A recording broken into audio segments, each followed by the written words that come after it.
¿Listo para embarcarte en una aventura literaria inolvidable? Entre Párrafos es un podcast emocionante que se está transformando en tu portal a un mundo de historias cautivadoras, discusiones profundas y entrevistas inspiradoras con autores talentosos. Sumergite en el reino de la literatura y déjate llevar por la magia de las palabras, descubriendo libros de nuevos autores. No olvides presionar el botón de suscripción, unirte a nuestra comunidad de ratones de biblioteca y desbloquear el verdadero poder de la narración independiente. Entre Párrafos, encuentro de escritores, la parte divertida de las letras. Soy Marcelo Urbano, periodista, escritor y por la gracia de las nuevas tecnologías, podcaster.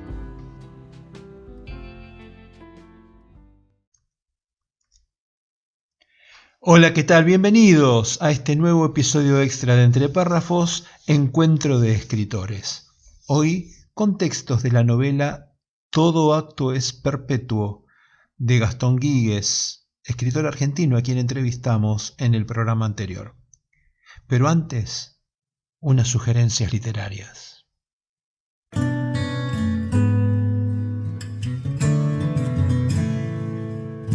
Noticias literarias en Entre Párrafos. Un segmento promocional que contribuye con la difusión de lanzamientos y eventos de los autores independientes de habla hispana.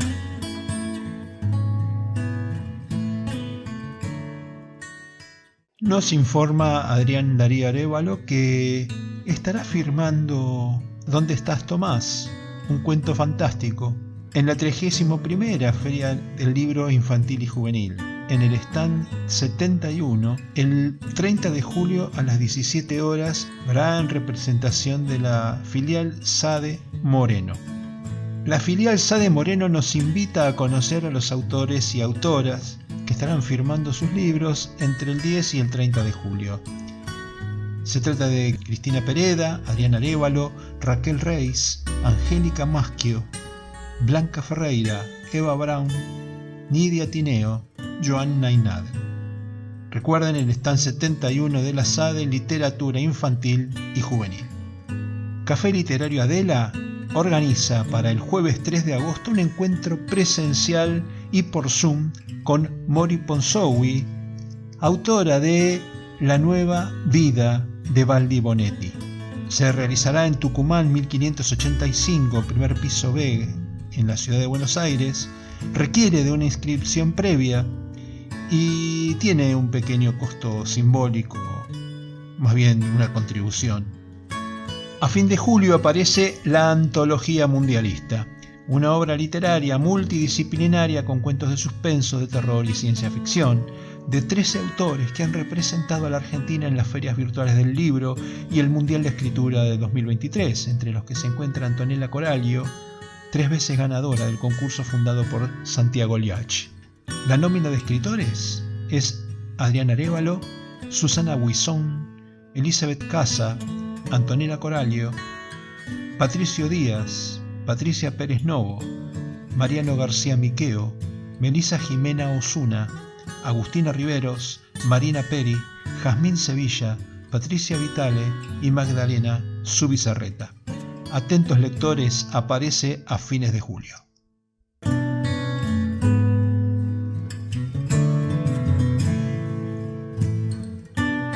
Si sos autor y estás interesado en utilizar este segmento, tenés que enviar textos y flyers al WhatsApp que encontrarás al final de este episodio.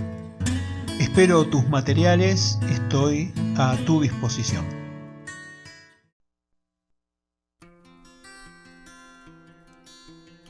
Quiero invitarte a que me sigas en mis redes. Podés hacerlo por Facebook, Instagram, YouTube, etc. Con tu apoyo puedo seguir creciendo para entregar mejores programas cada vez más atractivos. También podés suscribirte desde mi sitio web al newsletter en el que cada miércoles comparto mis notas periodísticas, siempre sobre temas de la literatura y su relación con la realidad nacional e internacional. Dame tu like, déjame tu comentario en YouTube o en las notas del podcast en mi web. Entre Párrafos, la parte divertida de las letras.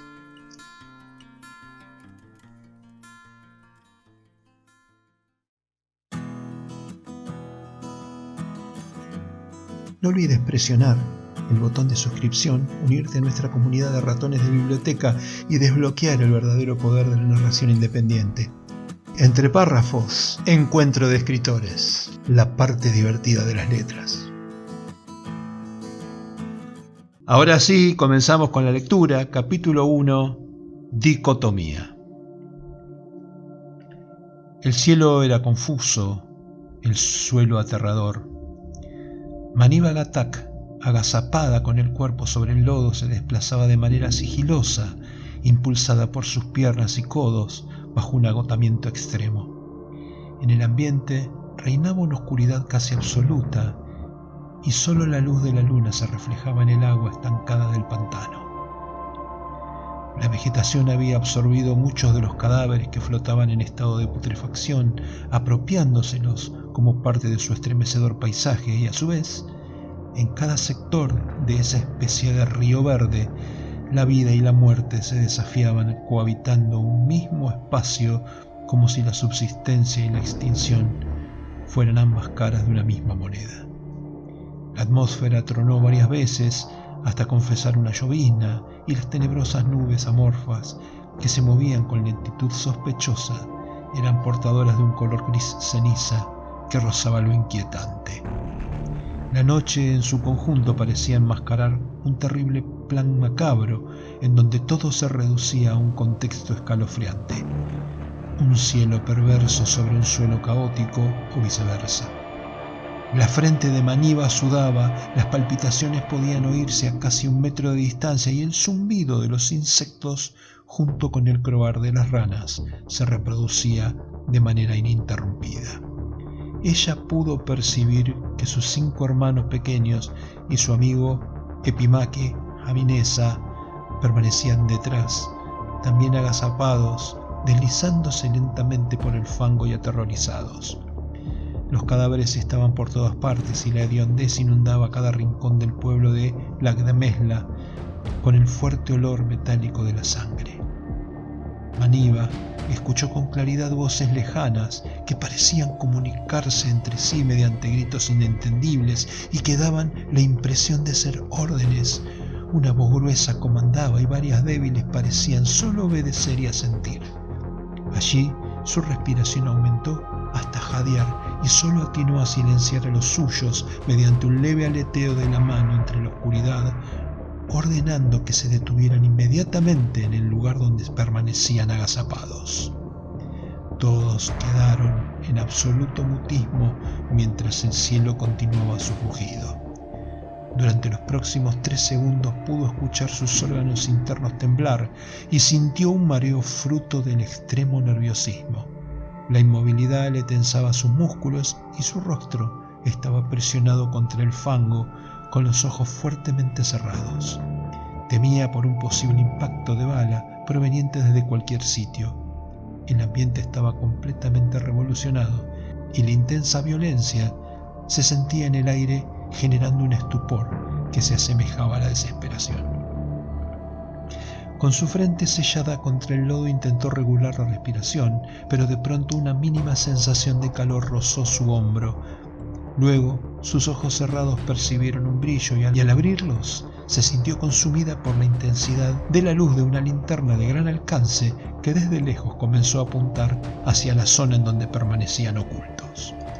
Al notar que las voces lejanas ahora se acercaban a paso moderado, un miedo indescriptible recorrió su sistema nervioso, temiendo por la vida de sus 5 hermanos y de Epimaque. La atmósfera tronó nuevamente y de inmediato se desató un diluvio que se precipitó sobre sus cabezas. Percibía su cuerpo tan debilitado por el esfuerzo que había realizado durante el ocultamiento de 2 días en el pantano, que ya no deseaba seguir peleando por su libertad, pero sentía la obligación de hacerlo por sus padres y por sus hermanos. Giró apenas su cabeza en medio del silencio y pudo notar que los pequeños lo miraban esperando su próximo movimiento, lo cual le dio cierta fortaleza. Con cautela, estiró ambos brazos hacia los costados y sintió tranquilidad al rozar con sus manos los dedos de la pequeña Bintú y de Betserai, sus 2 hermanos menores. Conmovida, expresó con caricias lo que su boca no podía decir e intentó calmarlos, darles placidez y hacerles sentir que todo estaría bien. Y una paz aún más absoluta se apoderó de ella cuando estos dos la tomaron de sus manos. Maniva deseó que ese momento fuese eterno, por lo que optó por mantenerse en esa posición e intentó reducir sus pulsaciones mediante respiraciones profundas, con el objetivo de calmar a los pequeños, quienes se aferraban a ella como si esperasen que los rescate del infierno. 2 minutos lentos transcurrieron bajo un manto de misteriosa quietud y, como si un ser divino maniobrase la atmósfera a su merced, el cielo amainó. La voz gruesa del comandante ordenó continuar al mismo tiempo que golpeó su afilado machete contra una roca del suelo, y las voces débiles de sus súbditos infligieron gritos de festejo en señal de fidelidad al líder del grupo. Las voces, que antes fueron amenazantes, pronto comenzaron a callarse. Por tal motivo, sus cuerpos, que aún permanecían sobre el lodo, comenzaron poco a poco a tranquilizarse, y ella decidió que emprendería la tan ansiada huida hacia la iglesia del pueblo, en donde, con seguridad, estarían a resguardo. Maniva, esperanzada con el evidente desenlace de la persecución, apretó con fuerza las pequeñas manos de sus hermanos como si hubiesen logrado una victoria. Los 7 avanzaron por entre la niebla pantanosa, moviéndose por el agua hacia la desembocadura, ubicada en una pequeña colina rocosa bastante empinada que conectaba con la calle, símbolo del camino hacia la iglesia. Al llegar allí, en voz muy baja, les dio la orden a sus hermanos para que lentamente salieran de a uno. Epimaque se posicionó delante de ellos para guiarlos, y desde arriba los tomaba de ambas manos atrayéndolos hacia lo alto. Por su parte, Maniva se ubicó detrás, no solo por si alguno se desvanecía como consecuencia de la debilidad de sus cuerpos, sino para impulsarlos, tomándolos de la cintura. En el momento en que llegaban a la cúspide, caían de rodillas en señal de abatimiento. Una vez que sus 5 hermanos lograron arribar a lo alto de la colina, fue momento de que ella ascendiera, para pronto encontrarse los 7 en el camino de tierra que los conduciría a la iglesia. Entre Maniva y Epimaque comenzaron a sacudir a los pequeños hasta espabilarlos. Los niños, Akani y Shirán, y la dulce Kesia, sus 3 hermanos más grandes, se levantaron a duras penas, mientras que los 2 más pequeños, Betserai y Bintú, fueron cargados en brazos. Así que dieron comienzo a una huida silenciosa en la oscuridad de aquella misteriosa y sombría noche. Al avanzar, Maniva observó cadáveres por todas partes. A muchos de ellos se los veía en profundo estado de descomposición, con las ropas ultrajadas como si hubieran luchado por no ser asesinados. A otros, con un impacto de bala en sus cabezas. Pero lo que resultaría aún más horroroso era ver los cuerpos decapitados. Mientras corrían, ella intentó comprender la gravedad de la situación, a pesar de lo complejo que esto resultase. Era la crueldad y el ensañamiento en su máxima expresión. Su razón se invadió de preguntas sin respuestas. ¿Cómo esto podía ser posible? ¿Qué o quién había desencadenado semejante atrocidad? ¿Quiénes eran los responsables de esta brutalidad? Maniva y Epimaque intentaron evitar que los pequeños mirasen estas escenas catastróficas. Al notar que el odio se registraba en cada minúscula partícula de aire, a Maniva se le entumecieron las piernas.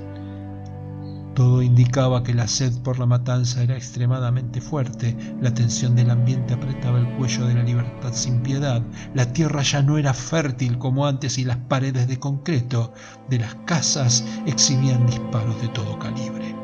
Tras tomar dimensión de lo que allí sucedía, se estremeció. No había respiro que alcanzara para subsistir al genocidio de la Agdamezla, una cacería humana contemporánea sin precedentes. Entre tropiezos y caídas avanzaron desesperadamente sin tener demasiado en claro la dirección correcta, y un inquietante miedo por un posible ataque a sus espaldas la aterrorizaba. Al llegar a una esquina, completamente desorientados, se detuvieron y permanecieron inmóviles en un sitio que les resultaba una verdadera encrucijada, un gran enigma donde tenían que decidir sin vacilaciones hacia qué dirección continuar, ya que el tiempo apremiaba y eran conscientes de que debían apresurarse. Manива le indicó a Epimaque de manera azarosa y según una intuición no demasiado clara el camino a seguir, y por allí arremetieron. La oscuridad no permitía divisar a lo lejos el campanario, pero ella pudo notar una especie de contorno lejano de color gris que se asemejaba, y hacia allí continuaron. Un momento después lograron localizar la iglesia y los 7 se recluyeron tras unos prominentes arbustos rodeados de pastizales de gran altura. Desde allí, Manива observó algo que la alertó.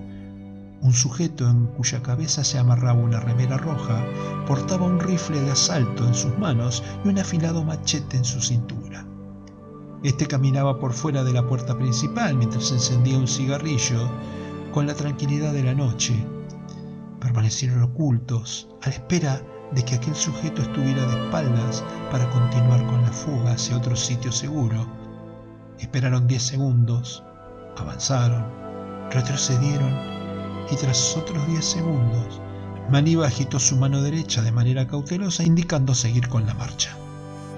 Corrieron en punta de pie, uno por uno, hasta perderlo de vista, para reagruparse un tramo después, específicamente 100 metros más adelante, y todos pudieron percatarse del pánico que corría por sus venas. Cada rostro evidenciaba el horror expresando la tragedia en esas pequeñas almas expuestas a la desgracia del infortunio. Al reencontrarse, los 7 se abrazaron. Las lágrimas caían por sus mejillas. Era una manera de despedirse sin saber bien de qué, y el llanto general se oía como un sollozo murmurante mientras intentaban silenciarse unos a otros. Había pasado solo un momento cuando, en el absoluto silencio, se oyó el crepitar de pasos que los apartó de aquel mundo de contención en el que estaban inmersos. En un acto rápido e instintivo, Manива se abalanzó delante de sus hermanos dejándolos por detrás de su cuerpo y abriendo los brazos en señal de protección. Estos pasos humanos quebraron las ramas tendidas en el suelo, cuyo crujido la ensordeció, y las lágrimas atinaron a brotar prediciendo un final indeseable. Pero una sorpresa la detuvo, dejándola inmóvil, petrificada. Detrás de un viejo árbol apareció el padre Cien, sacerdote de la iglesia de Lagdamesla, con el cual la familia de Manива guardaba una vieja relación. Esto provocó que el pasaje de pánico al alivio fuese inmediato. Se estrecharon en un fuerte abrazo mientras Epimaque sostenía a los 5 pequeños a su lado. El cuerpo de Manива albergó la sensación de que, a pesar de permanecer en el mismo lugar, el peligro se alejaba, lo que daba cierta creencia de salvación. Luego el padre Cien estrechó cálidamente la mano de Epimaque, mientras Manива atendía a sus hermanos.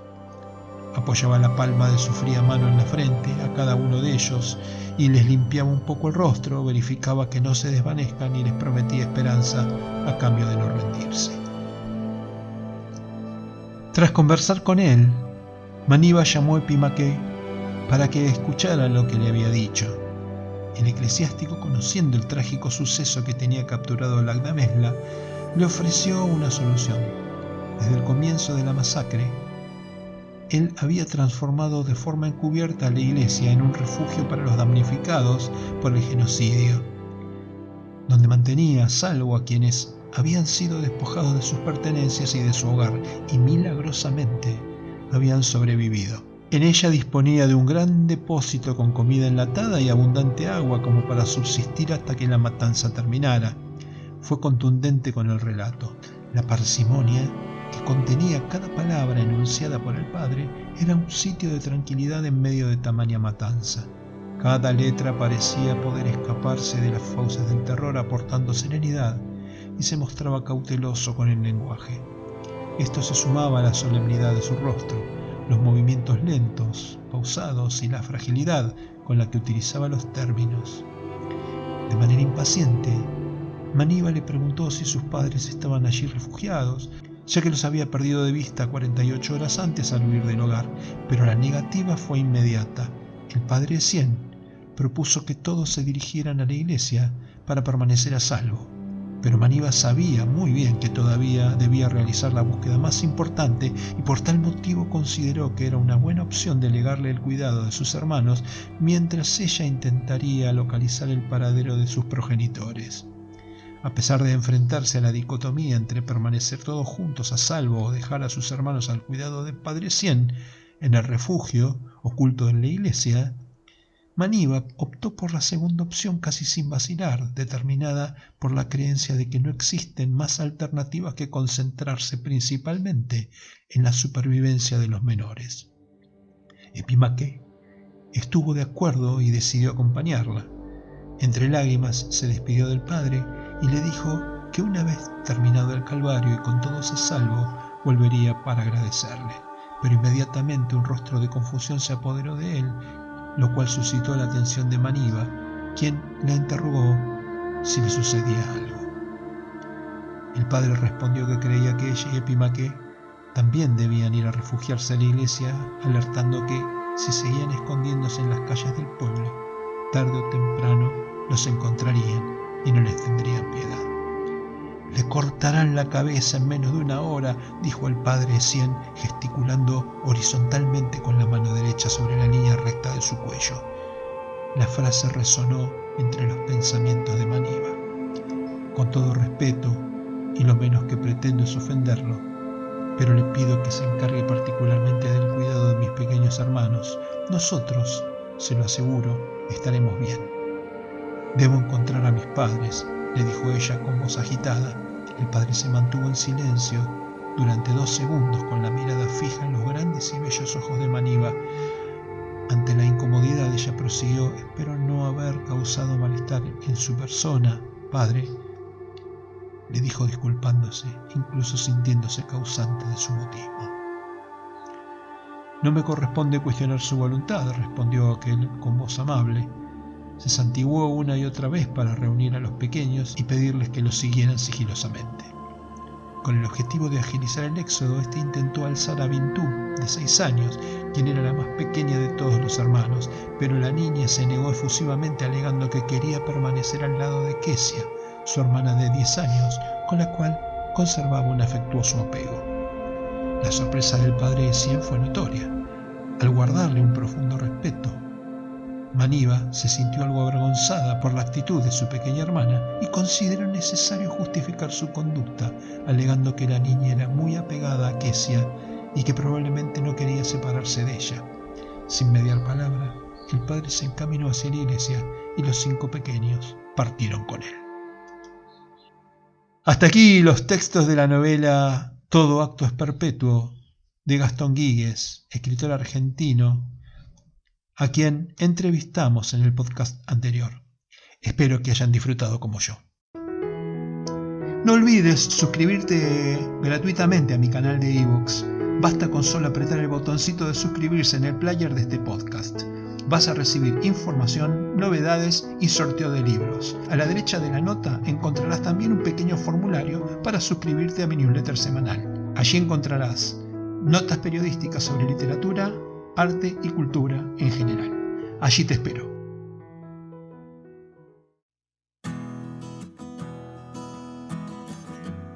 No olvides presionar el botón de suscripción, unirte a nuestra comunidad de ratones de biblioteca y desbloquear el verdadero poder de la narración independiente. Entre párrafos, encuentro de escritores, la parte divertida de las letras.